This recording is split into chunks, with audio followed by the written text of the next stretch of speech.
కంపెనీలు బారిపోయినాయి, పోలవరం ఆగిపోయింది, రాజధాని లేదు, అభివృద్ధి లేదు. అయినా ఎందుకు వేస్తారు ఓటు ఆయనకి తెలియక అడుగుతాను.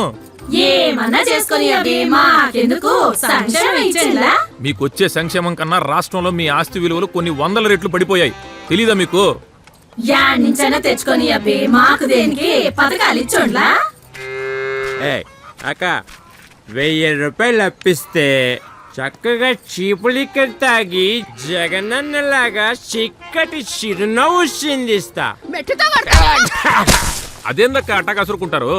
అప్పే కదా అడిగిందే. పైసా ఆదాయం లేకుండా పేకల దాకా అప్పులు చేసి తిరిగే సోమేరి ఎవడు? ఎందుకు ఇచ్చారయ్యా అప్పు? కంపెనీలన్నీ ధరిమేసి పైసా ఆదాయం లేకుండా 13 లక్షల కోట్లు అప్పు చేసిన సీఎంకు మాత్రం అప్పిస్తాడా ఎవడైనా? ఎందుకు ఇచ్చారు? ఇప్పుడు మన రాష్ట్ర పరిస్థితి కూడా అదే. ఈసారి వస్తే తాకట్టు పెట్టడానికి మీ ఆస్తులు కిడ్నీలు తప్ప ఏమీ లేదు అక్కడ. ఇప్పుడు అదే పనిలో ఉన్నాడు అన్న. అంటే మన జగన్ గెలిస్తే అన్నిటికన్నా ముందు పోయేది సంక్షేమం. సంక్షేమం క్షేమంగా ఉండాలంటే ఎవరికి వేయకూడదు ఓటు?